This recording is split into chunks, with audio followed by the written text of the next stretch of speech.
Picture this. I step out onto my porch one crisp morning, coffee in hand, ready to admire my lawn.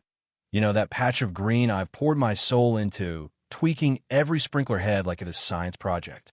But instead of lush grass, I see a sad, patchy mess that looks like it just limped back from a drought.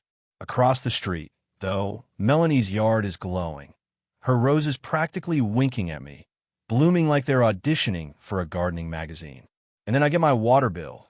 It's doubled, nearly tripled for a guy living alone with no pool, no kids, no wild sprinkle parties. Something's off, way off, and deep down, I know it's got Melanie's name written all over it. The HOA queen who once slapped me with a $50 fine for a mailbox that was, and I quote, insufficiently patriotic. I live in Willow Creek, a suburb where your lawn is your resume.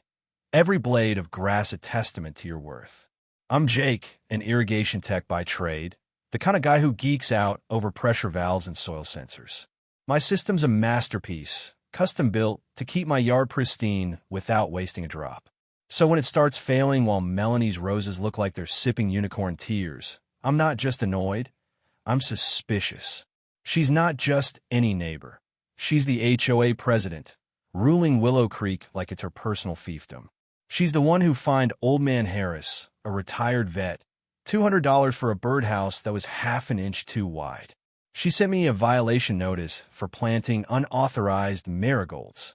And now, my water bill's screaming that someone's siphoning off my supply, and I'm betting it's the same woman who patrols the block with a clipboard and a smirk. At first, I play it cool, check for leaks, maybe a busted pipe. Nothing. My system logs show normal runs, twice a week, 20 minutes, but the soil's too wet, like it's been overwatered for days. That's when I get paranoid. This is Willow Creek, where people copyright their mowing patterns, so I set up a cheap security cam by my sprinkler box and wait. 3 days, nada. Then, boom, there she is, Melanie, at 6 a.m., strutting across my side yard in a lime green tracksuit that could blind a pilot. She kneels by my valve, hooks up a splitter, and runs a sneaky hose under a fence, camouflaged with dirt. She even looks at my camera, flashes a grin like she's on a game show, and saunters off. She's stealing my water, bold as daylight, to feed her precious roses while my lawn chokes. I'm fuming, but I know better than a storm over.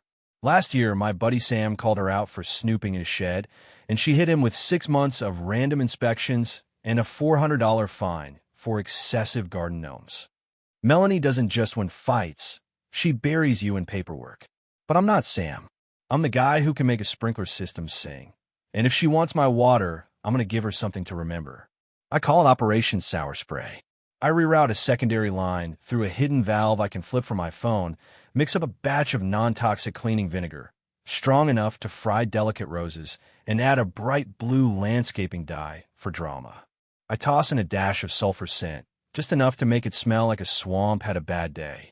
It's all safe for my pipes, but for her garden? Game over. I set it to trigger at 6:55 a.m., right before she taps my line. The next day, Melanie's hosting her big HOA brunch, the kind where she shows off her roses like they're her kids. I'm in my kitchen, sipping coffee, when I hear it, a scream that could shatter glass, followed by gasps and chaos. I stroll outside, casual as you please, and there's Melanie, flailing at her hose like it's possessed. Her white roses are streaked blue. Her stone path looks like a smurf exploded, and the air reeks of sulfur. Her guests, half the HOA board, are frozen, some filming, one guy muttering, "This is better than Netflix." Melanie spots me, marches over, her sandals squishing, blue dye splattered on her blouse. "What the hell did you do, Jake?" she shrieks, waving a stained glove in my face. I sip my coffee, slow and steady. "Me? Looks like you've got a plumbing issue, Melanie. Happens when you hook up to someone else's system without asking." Her eyes narrow, but she knows I've got her. "This is a violation," she snaps. "I'll have you fined." I just shrug. "Go for it. I'm sure the board will love hearing about your little hose trick." She storms off, yelling my name like she's cursing a bloodline. But I'm not done. Not by a long shot. She files an HOA complaint the next day, accusing me of chemical sabotage and community endangerment, like I'm running a secret lab under my garage. The board calls a meeting. I show up with my laptop, ready to play the footage of her hooking up that hose. When it rolls, Dave, a retired cop who's had it with her nonsense, lets out a "well, damn, Melanie." She tries to spin it. Says I gave her permission at last month's barbecue. I fire back. You mean the one you banned me from because my potato salad had too much dill? The room goes quiet. Then Dave laughs, and Melanie turns the color of her ruined roses. The board can't do much without more proof, but I'm not here to get her fined. I'm here to show her I'm not backing down. You'd think she'd quit, but Melanie's not wired that way. 2 days later, I notice my lock valve's been tampered with, the lock gone, replaced with a shady connector buried under mulch. She's at again, sneakier this time. Lucky for me, I've upgraded my system with flow sensors and a water quality monitor that pings my phone if anything's off. At 6:52 a.m., I get an alert, flip the valve, and watch the live feed as blue vinegar sprays her garden again. This time, she tries to shut it off midstream, but the pressure backfires, soaking her from the waist down. Her landscaper pulls up, takes one look, and yells, "I'm not dealing with cursed pipes," before peeling out, leaving Melanie dripping and screaming into the void. She doesn't stop there. She launches this ridiculous campaign called Harmony in Bloom, passing out flyers about sharing resources, code for stealing my water. There's even a dig at greedy neighbors who hoard their sprinklers. She proposes a community water meter she'd control, like she's the czar of H2O. I don't buy it publicly, but I have fun. I tweak my system to drip water in her line at random. 10 seconds here, a minute there, just enough to stress her roses and drive her nuts. Brown petals, wilting stems, confused bees. Her garden's a mess, and she's losing it. Then I take it up a notch. I file a quiet complaint with the city about her setup. Not the theft, but the backflow risk from her illegal connection. That's a big deal. It could taint the whole block's water. An inspector shows up, follows her hose right to her yard, and shakes his head. "This is a mess," he says, snapping photos. Melanie tries to pin it on me, says I invited her to connect, but I hand over my footage, system logs, even a manual showing tamper alerts. She's got nothing.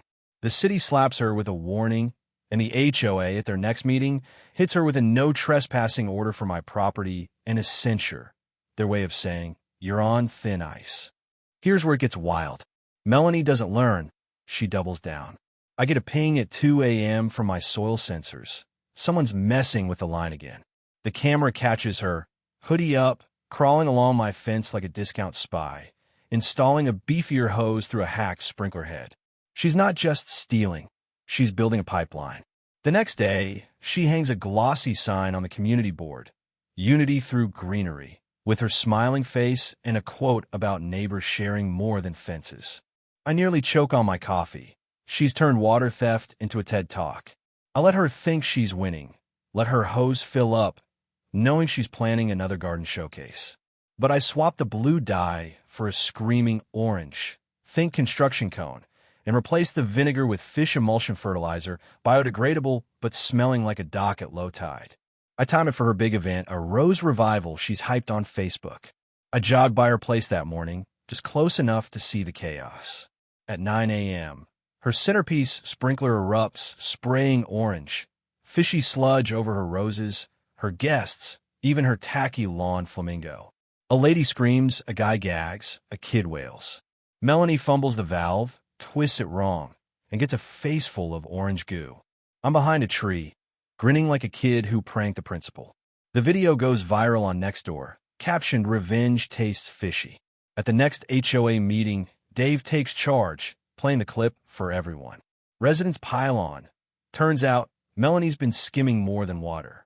She's charged people for fake lawn services and pocketed HOA dues for emergency repairs that never happened.